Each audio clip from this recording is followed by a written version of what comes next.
Welcome back to Car Garage, where we usually talk cars, but today, we're venturing off-road and back in time to explore one of the more unique armored vehicles in military history, the Soviet T-27 tankette.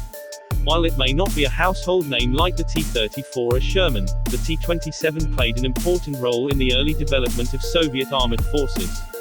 Developed in the early 1930s, the T-27 was actually based on the British Carden Loyd Mark VI design.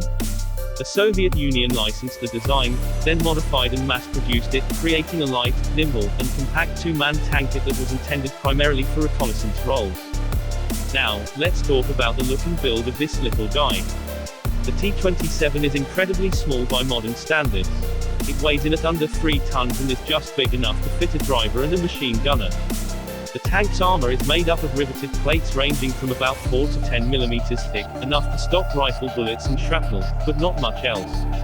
In fact, if you got hit with anything more serious, you were in trouble.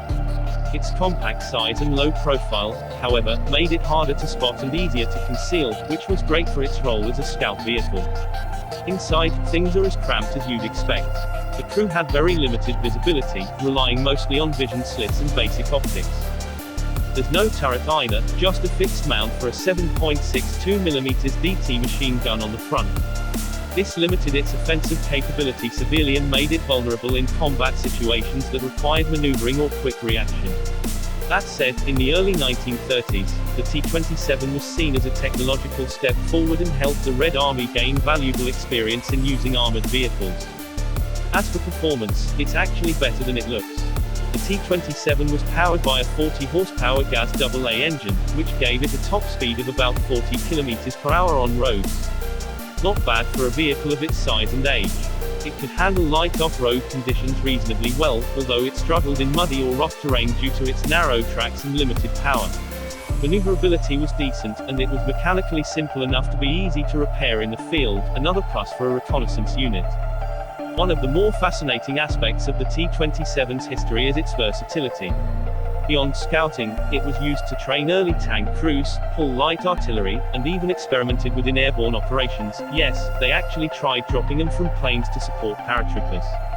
While those tests were far from perfect, they showed just how creative the Soviets were trying to be with their limited armored forces. In the end, the T-27 was soon outclassed by more advanced light tanks, but its legacy lives on as a pioneering design in Soviet armor history. It's a small but important chapter in the story of mechanized warfare. If you're a military history buff or just love seeing rare vehicles in action, the T-27 is a fascinating machine worth exploring.